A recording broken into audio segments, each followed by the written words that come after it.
Hello, this is Dean Graves again, and we're beginning another episode of Chatting with the Arcturians, but we're not talking with the Arcturians today. We're talking with Barbara Witt, who is a voice for some higher consciousness entities that I think that you'll be familiar with. You may have heard of Albert Einstein before, and he was an analog projection of the entity that she speaks with. And I'd like you to welcome Barbara, and we're going to have a wonderful conversation today. So, Barbara, thank you for being with us. Oh, Dean, thanks for having me. I'm looking forward to it. Good. Me too. Me too. To jump right into it, tell me about how you discovered that you were a vocal channel, and how did you go through a learning process, or was it just a natural occurrence for you? My journey started as in music. So Okay. I started teaching myself piano at 5 and writing music at 12. And by the time I was 17, I was out on the road in rock and Okay. roll. Cool. So that was my focus. I was going to be a rock star. And Okay. I put everything that I had, and I had these beautiful songs.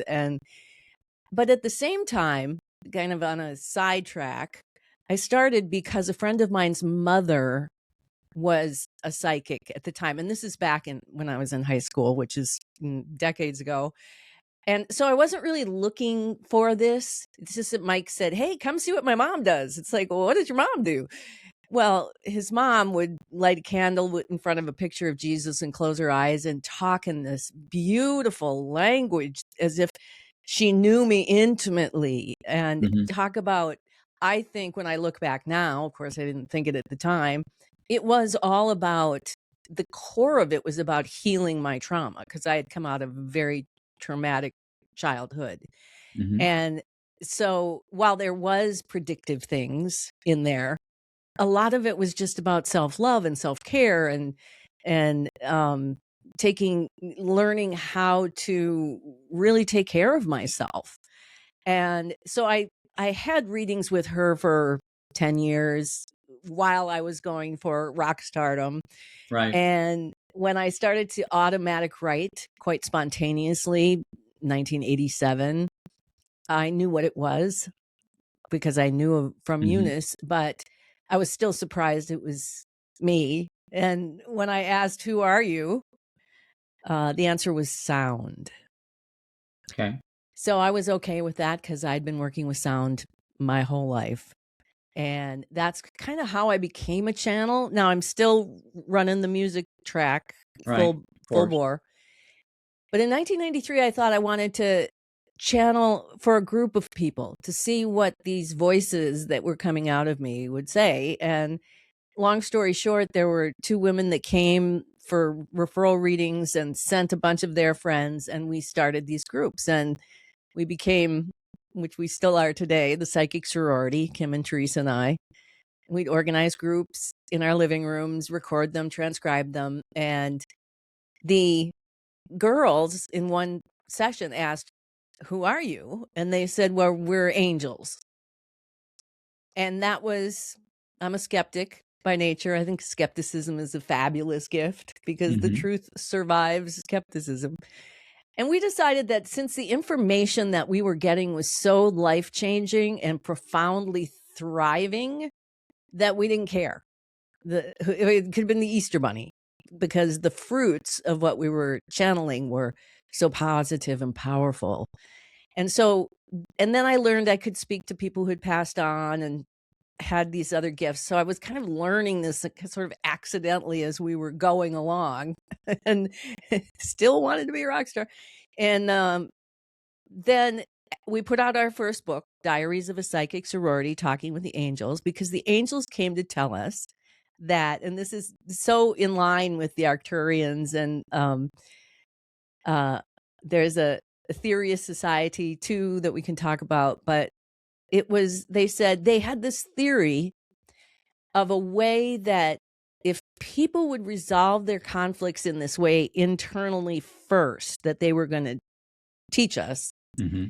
Their theory was the byproduct would be world peace, or the byproduct would be the resolution of conflicts in ways that you couldn't achieve by going directly at the arena in which they're being played out. Mm-hmm.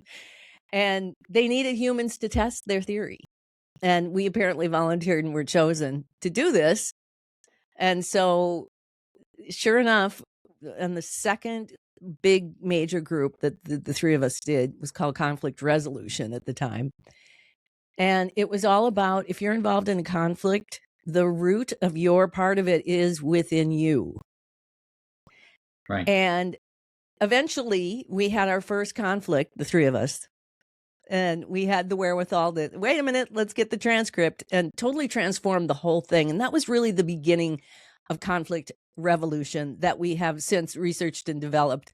Still to this day we do, but back then it was pretty revolutionary for us to, well, what does that mean? The roots within me. What do you do? And then what do you do? Mm-hmm. So that was how all of that evolved. And when our book came out, my literary agent at one time, it was 1998, had gotten a call from a tabloid in London. It was a metaphysical tabloid, looking for an interview with Princess Di from beyond the grave.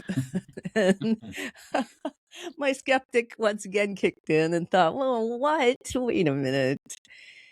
And after careful consideration, I thought, well, let's just try, let's see what happens. And I channeled by typing. And when I printed it and read it, I wept. It was so beautiful and detailed and profound. And her whole message was, if everybody who put flowers in front of the palace would do this conflict revolution, we'd have world peace in a day.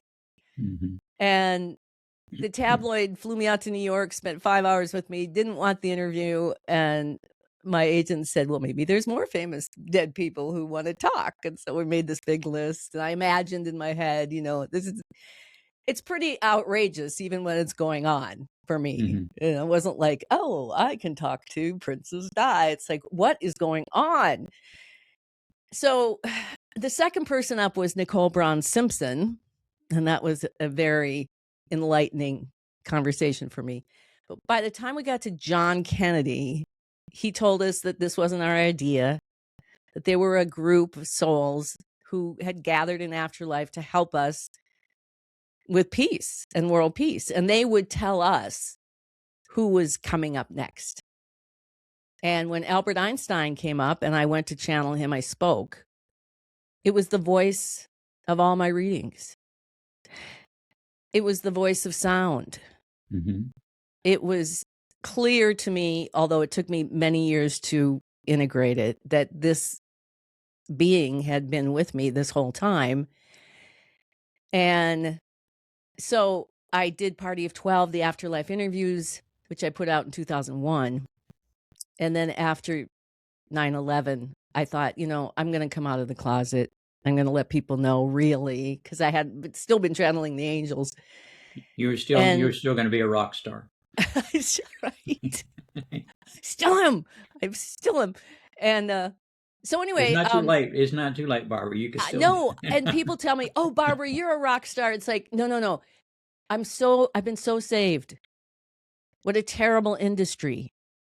What a really bad industry. I probably wouldn't have survived if I didn't, because, going back to our topic. They saved you from yourself. Yes. And the trauma, because, so that's how I met Albert Einstein. And then in 2005, it was the 100-year anniversary of E = MC squared. And I got this idea. It's like, let's talk to Albert. Let's see what he has to say. I didn't have any preconceived ideas, or let's just talk to him. And that was really the turning point where became Imagining Einstein, Essays on M-Theory, World Peace, and the Science of Compassion, the book that really broke it open for me and took me around the world. And in that book, there were several things that he delivered. First of all, he delivered a unified field theory, which is something that he didn't do in real life. And he defined compassion with a capital C, as we say, as in a scientific term, because we can all have various definitions of compassion, but he very specifically said compassion with a capital C. Now, remember, the root is compass. it's the creative intelligence that uses the 4 fundamental forces to impel the creation of the physical world one step at a time. And he labeled it the 5th fundamental force of the universe. Mm-hmm. And I thought that was so brilliant. And he went on to explain how it influences in the whole unified field is how reality is created one step at a time. And the other thing was, he said the source of everything is in the center of the planet, and it operates like a black hole. And at the time, in 2005, because I'm not a scientist or a mathematician, any of that, I said to him, are you kidding? Do I have to stand up in front of actual scientists and say this? And are they going to laugh me off? I mean, is this even possible? But everything thus far had been so right on that I just went with it. Okay. Have you you've spoken over your tenure of being a channel, a variety of characters that we identify with. Have you pursued or have they disclosed to you who they are in their metaphysical self, other than in their incarnational representations? Well, Einstein has said he's not going to reincarnate, and that his higher self, I think, and no one's ever asked me that question, but I think there was a really important reason why they continued a strong association to their physical lives. As, you know, if I knew then what I knew now, or here's what I learned in my life by being Albert Einstein that I've brought into Afterlife. And because so much of their mission was about helping us create conflict revolution, which allegedly leads to world peace one person at a time, that the association with their human identities kind of brought it back to, like, I'm not going to say ordinary people, because he wasn't an ordinary person, but people as opposed to spirits. Mm-hmm. That they wanted to have more of an association with us and have us inspired and associate with them from their lives on Earth and what they learned in those lives. So that's kind of my speculation about that. Okay. Albert was what's called a wanderer. I don't know if you're familiar with the term, but it is a common practice for a higher consciousness entity, usually 6th density. We are in 3rd density. The 6th density is the beginning of creator being densities. And all of our higher selves are 6th density. And Albert was an analog projection, as we are analog projections of our metaphysical self, of a 6th density entity that has a specific mission, which obviously he did by delivering the messages and continuing. But that higher self, that 6th density entity, is hard for us to imagine how broad a spectrum of consciousness they are. So for example, my higher self was incarnate as my spouse. And when she died, well, when she was alive, she communicated quite freely with her higher self. And I was real frustrated because I could never find out who my higher self was. And she died in 2011. And the day after she died, I got this message, "I'm your higher self." And I'm going, "Oh, well, of course you are." I knew immediately who it was, and all of the pieces, fit together as to why I couldn't, find out who my higher self was, because she was with me. Oh, interesting. And I had a woman ask me, and that was in a group that I was conducting. You said, "So while she was incarnate, you didn't have a higher self?" I said, "Well, it's a little bit more vast than that. They're they're not limited by the constraints of individuality and so forth. And I since learned the vastness of their incarnation as people. We all are products of their projection, their analog projection. And so I was just curious if, and Albert was like that. He was an analog. Was an analog projection of his metaphysical self, which was a sixth entity, which is vastly broader than what we perceive. But I would imagine that a number of the individuals that you have talked to, the voices that you've talked to, were other projections of the same entity. I know that when I was in my learning process, and I'm still in my learning process, but the more intense learning process, my higher self would bring in people just for me to chat with. And for example, and they are not gendered, they're neither male nor female, and they're not physical either. Would bring in, well, one time they brought in Michelangelo and Van Gogh and Da Vinci, and they were all there at the same time. And so I could talk to them, and each one of them had a very distinct, different personality. I mean, just obvious as could be, just like you met three people, in a room, and you could just tell how vastly different they were. They were all the same spirit, and they were providing that service at that time in history that those people needed by virtue of their incarnation. And Albert is one of those, not the same spirit. I don't have any idea what higher consciousness being it is, but he had a message, and he had a higher consciousness message. And we had in the early 80s, there were roughly 35 million people that were actually wanderers like that. And we've greatly reduced that number today. It's down between 5 and 6 million members of the earthly population are wanderers.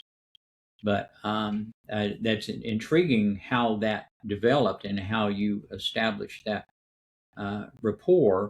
And you obviously do, based upon what you were explaining to me, you can contact the residuals of analog projections of people that have incarnated. Is that correct? That's the psychic activity. Yeah. Psychic. I like that. The residuals of analog projection. Yes. Well, when we die, we integrate with our metaphysical self. So that.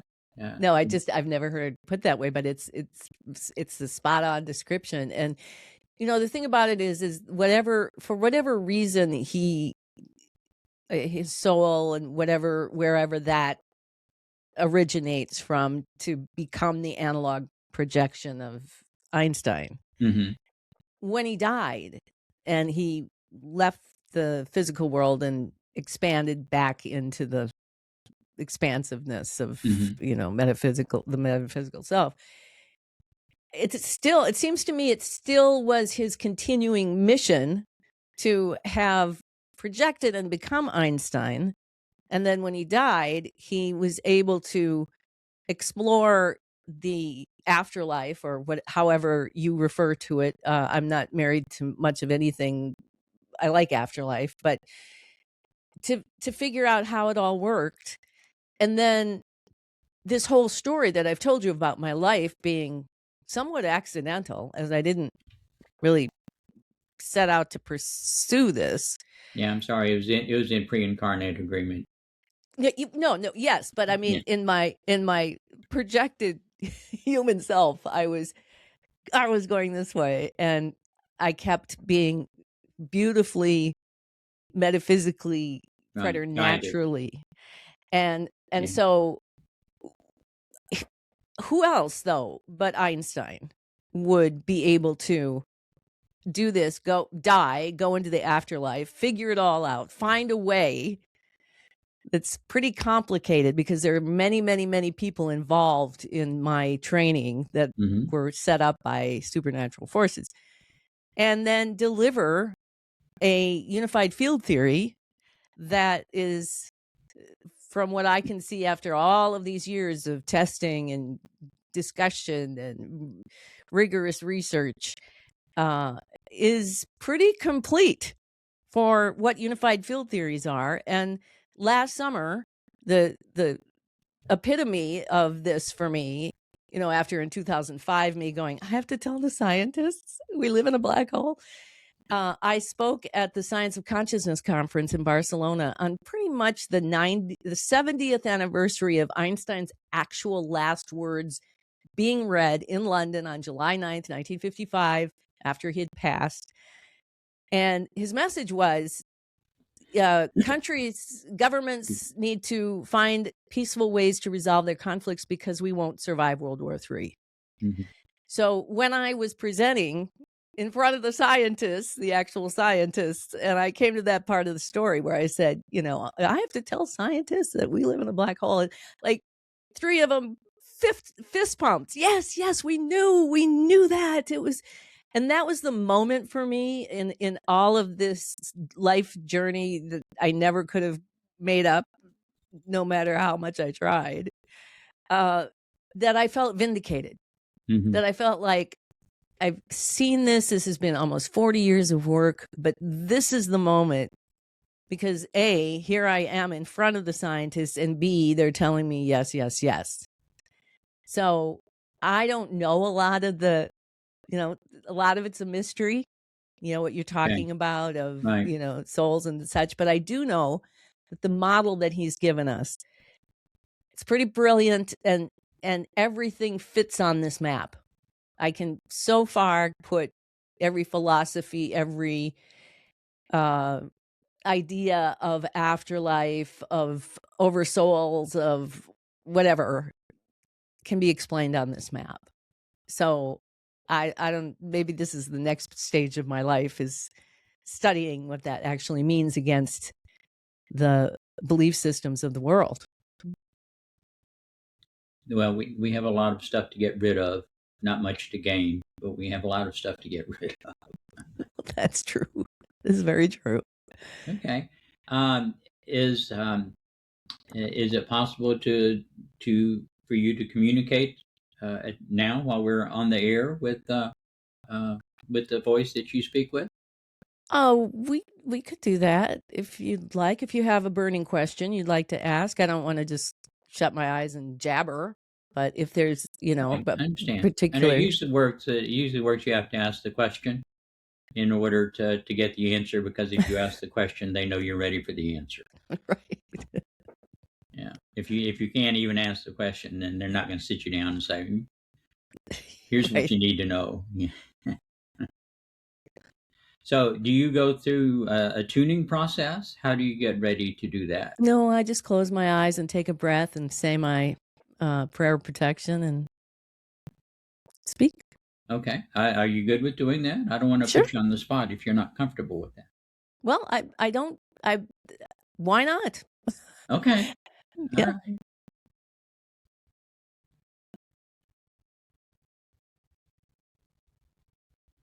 So, are you going to ask a question? Oh yeah, I was waiting for you to do your prayer of protection. And no, you go ahead. Okay, I'm sorry. That's okay. I was trying to be quiet so you could do your thing. I'm like, where is it? Okay. Can you share with us? Are you a sixth entity?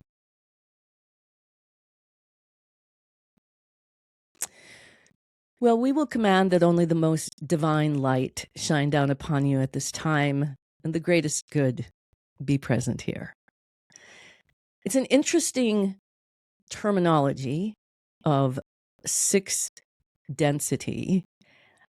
What I am really experiencing is that I am a 13-dimensional being that has a far, far greater reach and capacity than I did as my projected human.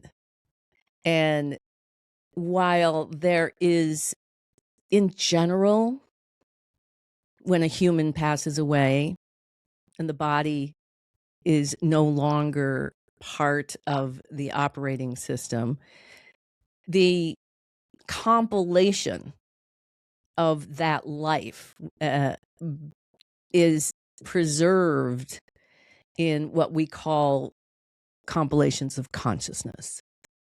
So before I was born, compassion created this compilation that very mysteriously had all of the mathematics of everything that was needed for me to have my life. I had my covenants. And in that state, it was far more dense. But as I said, from this model and this point of view, there are 13 dimensions of density, each having a very specific aspect of the capacity to create humanity through that projection. And as I slowed down my soul energy, so to speak, in order to project into physical reality, I greatly limited my perceptions while I was human. But everything that I thought, every decision I made, every challenge that I had to overcome, every thought, everything was collected into my compilation. And when I passed and my physical body passed, my basically the spinning string that was at the root of Albert Einstein continued without the physical being, without the limitation, without the slowing down of the lens. And it opened up because of the life. So we live these human lives, and when we die, we take with us this massive amount of information that even our intellects have not been able to fully process. But once we open up past the physical body and strictly into this spinning string that's running at the speed of light squared, all of that is able to unfold, and then it begins integrating with the other lives. And because we are all one, there really is no separation. The separation is created for the human mind to be able to compartmentalize and process and absorb that massive, massive amount of information. So in answer to the question, yes, in how you define that is the analogy and the equivalent of how I have perceived it in this 13-dimensional realm. Okay, thank you. Let me pose the question, if I may. Do you come in the love and the light of the one infinite creator? Yes, absolutely. That is the root of all creation. There's no escape from that. Okay. Are you part of the raw group by chance? Indirectly, there are collectives, and you might call different study groups, different social memory focuses. complex? Yes. And my intentions and my focuses from Afterlife have been very specific, tied back to the work I did in life as well.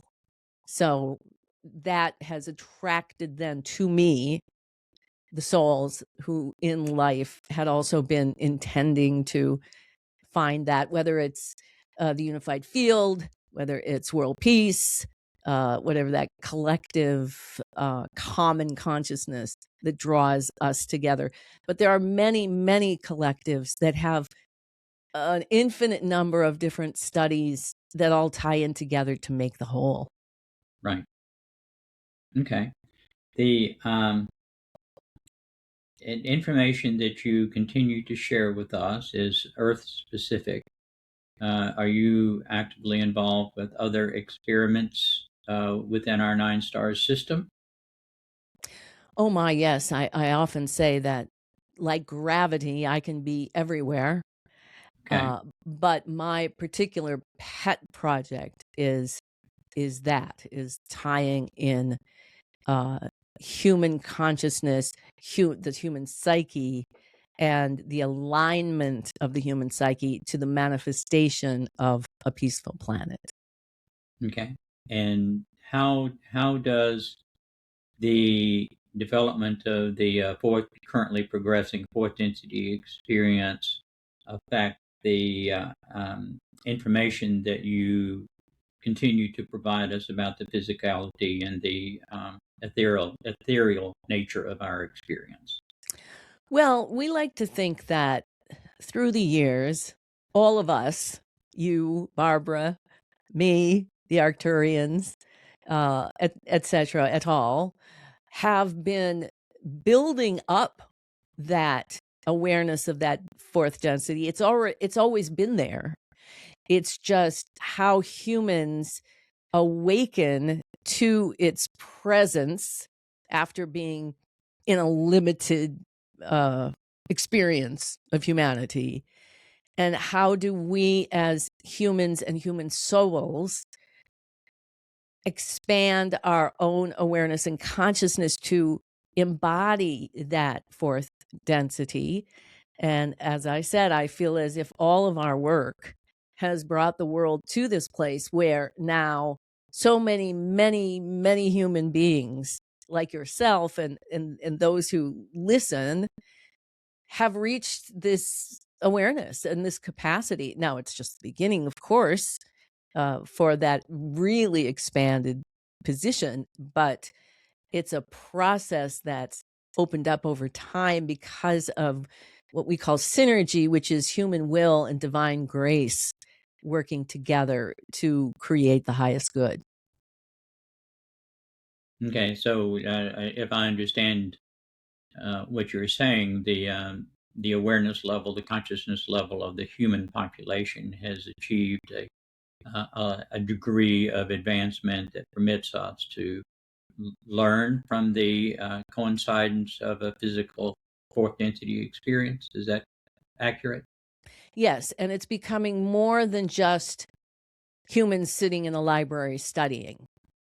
It's become the humans who have ventured out into the actual fourth density to translate and experience and experiment and basically come back to report to physical reality what that is. So it's more about the embodiment than it is just the general understanding. Right. It is we are entering the embodiment phase of a fourth density experience. Yes. Yes. Okay. Do you have some perspective possibly on the tenure of that co aware cohabitation of the planet before the densities divide? Do you anticipate this to be 3, 4 generations? Is that something you can disclose or no? Well, we feel as if the divided densities is the dividing density is already happening. It's a part of the process. And again, humanity is evolving to a place where not only it's now perceiving it and embodying it and experiencing it, not all of humanity, but enough of humanity to drive this forward.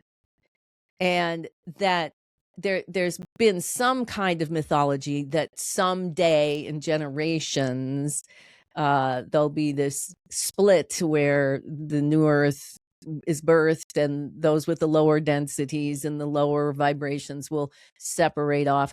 This is what's actually happening now and happens within you. So for example, and a very basic example is when you yourself heal yourself and release the trauma within the body, within the soul, within the mind, and begin to unify your energy into this higher vibration.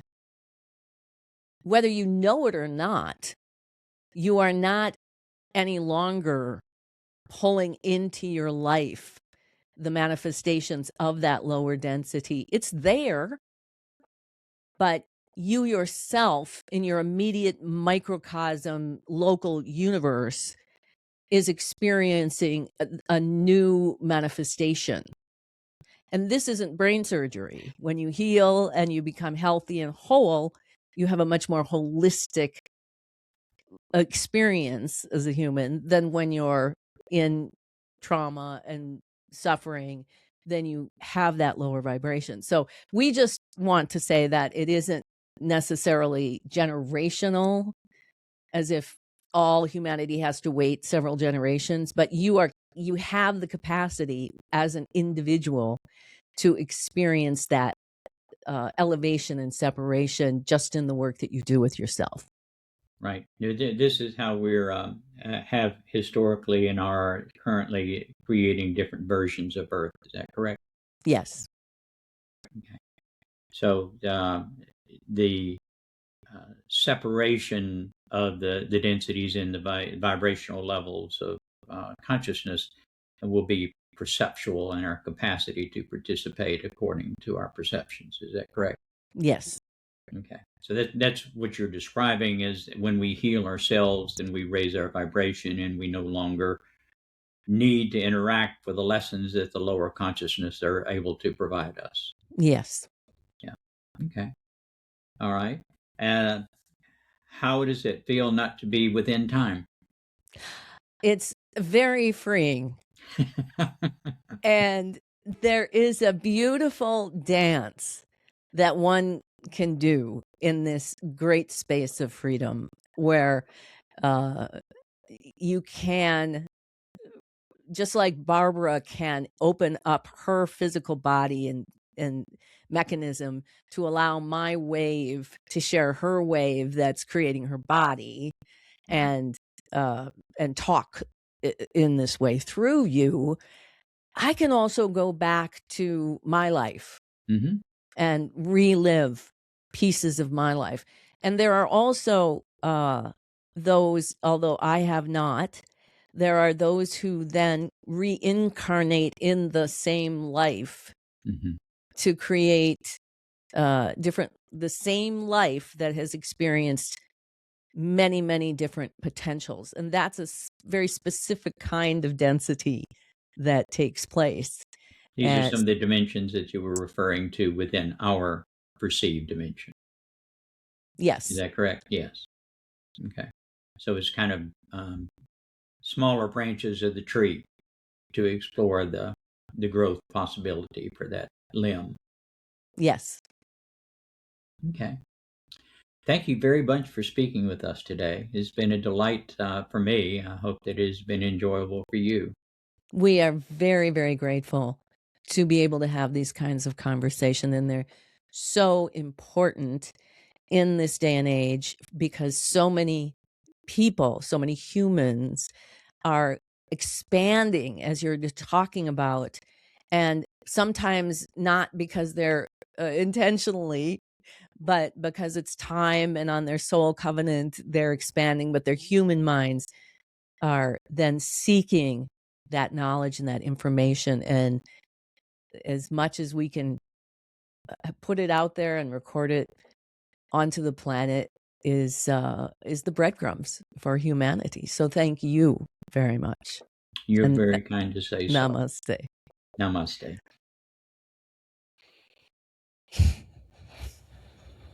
Hi, how was that? That's great. It's just great. How do you feel after you do that? I feel great. I laugh and say that I'm a marathon runner who just did 3/4 of a mile. It tires you out?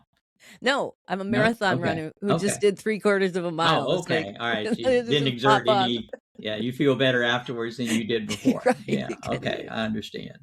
Yeah. Great questions too. Well, good. Good. It was a good conversation. I appreciate that. Yeah. Yeah. And it just really reminds me how much our work, for two people who have never met before, Hmm. our work is very, very copacetic. We just haven't physically Right. met before. Yeah. Which just makes it all the more fun. I know. I just love that part of it. Yeah. Super. Okay. Do you have anything that you would like, Barbara would like to share with our audience before we depart? I just want people to know that a lot of times these conversations can be pretty high end. We can get pretty technical and, six densities and all these terms. But I just want people to know that the basic work that we do as human beings to be better, to be healed, to be happy, to be thriving, and kind of the suffering we have to go through sometimes to get there.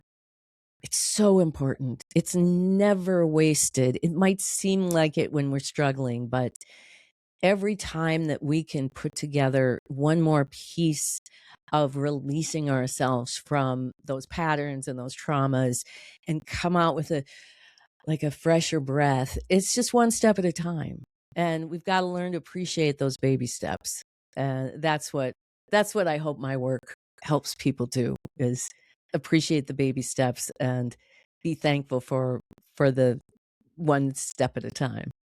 Absolutely. And healing from our erroneous perceptions of self and our involvement is a process. And it's either baby steps or giant steps if you're ready for it. And I appreciate your contributions. My objective is to provide as high a resource for those that are ready as is possible. There are lots of elementary steps available through different sources. But we need more than that. And I appreciate the work that you're doing that actually brings it home to people to the point that they can take some action steps in order to make the world a better place. Yes. Yes. Thank you so much, Dean. Thank you, Barbara. Well, I'm going to cut us off now, and if you'll hold on just a minute and let this upload, and we'll get off the air. Okay.